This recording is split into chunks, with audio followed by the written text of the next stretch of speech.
इंदौर के सबसे बड़े अस्पताल एमवाई को रोबोटिक सर्जरी जैसे एडवांस क्षेत्र में भी अव्वल बनाया जाएगा। इसके लिए पहले ट्रेनिंग सेंटर खोला जाएगा और युवा डॉक्टरों को प्रशिक्षित किया जाएगा। संसाधन जुटाने के बाद बेहद कम दरों में मरीजों के लिए रोबोटिक सर्जरी उपलब्ध कराई जाएगी। यह बात एमजीएम कॉलेज के नए डीन डॉक्टर अरविंद घनघोरिया ने स्टेट न्यूज से बातचीत के दौरान कही।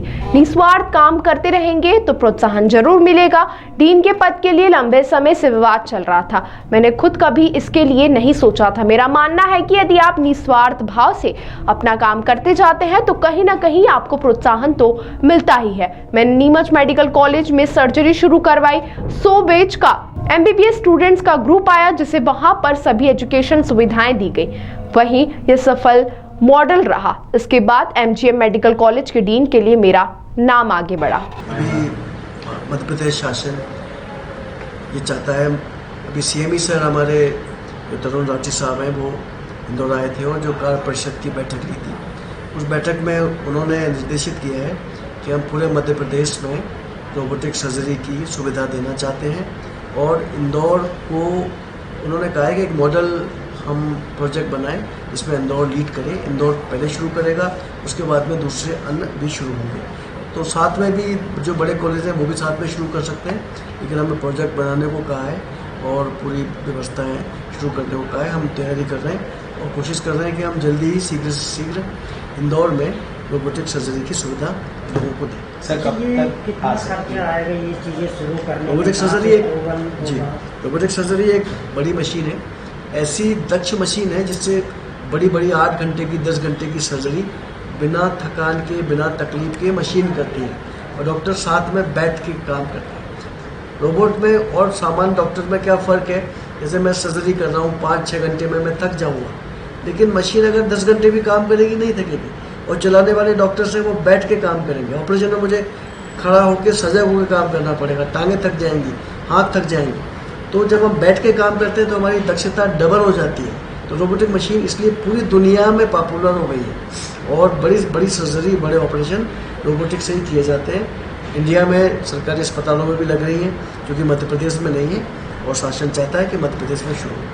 जल्दी से खर्चा क्या आएगा इसको यहाँ लाने? एक मशीन जो रोबोट होता है उसकी कीमत लगभग 10 से 12 लाख रुपए होती है। एक ऑपरेशन का खर्च भी, सामान्य ऑपरेशन में खर्च भी 1 लाख कम से कम पड़ता है शासकीय अस्पताल में। तो उसकी लागत भी बहुत है, बड़ी मशीन है, लेकिन बड़े ऑपरेशन के लिए बहुत अच्छी है और इससे बड़े कैंसर्स, बड़ी बीमारियां, लंबे ऑपरेशंस में मरीज को बहुत फायदा होता है। ये भी प्रस्ताव बना के भेजना है या बचा हुआ है? प्रस्ताव बनाए, अभी कमिश्नर साहब ने 3 दिन पहले ही इस बारे में निर्देश दिए हैं। प्रस्ताव बन रहा है और विस्तृत प्रस्ताव हम बना के भेज रहे हैं और चूँकि सैंक्शन के लिए हमने पत्र भेज दिया है जिसकी भोपाल में आज मीटिंग। अप्रूवल कौन करता है इस रोबोटिक के लिए? मतलब शासन करेगा, भोपाल से शासन करेगा। देखिए, अभी संज्ञान में जो आप बात बता रहे हैं, अगर वहाँ स्टाफ की कमी है और पेशेंट ज़्यादा है तो मैं एक बार स्वतः जाता हूँ, उनके वहाँ के हेड ऑफ डिपार्टमेंट से भी हम बात करते हैं कि वहाँ की वास्तविक स्थिति क्या है। और मैं खुद जाता हूँ, लेकिन इस कमरे में मैं नहीं गया, मैं जाके देखता हूँ और सडन राउंड लेता हूँ कि अगर वहाँ स्थिति ऐसी होती है तो बिल्कुल संख्या बढ़ा देंगे। और हम चाहते हैं कि अब किसी भी मरीज़ को ओपीडी में, किसी भी सेक्शंस में कोई तकलीफ़ ना हो। और जैसे हम इलाज कराने के लिए कोई भी व्यक्ति होता है, उसका मानस ये होता है कि वो जाए वहाँ और उसका काम 1-8 घंटे में, 2 घंटे में हो जाए।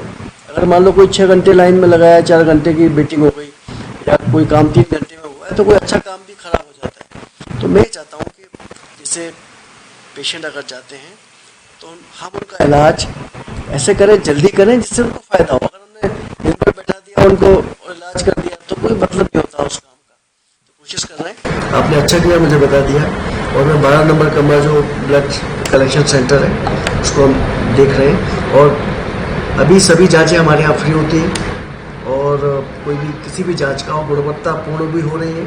हमारे डॉक्टर्स, कंसल्टेंट्स समय समय पर देखते हैं, चेक करते हैं, क्रॉस चेक करते हैं कि मान लो किसी पेशेंट का आज बिलिरुबिन 25 है और कल मान लो बिलिरुबिन उसका कितना आता है, तो वो 25 से 2-4 पॉइंट ऊपर हो सकता है या 25 पे रह सकता है। ऐसा नहीं हो सकता कि उसको नॉर्मल आ जाए।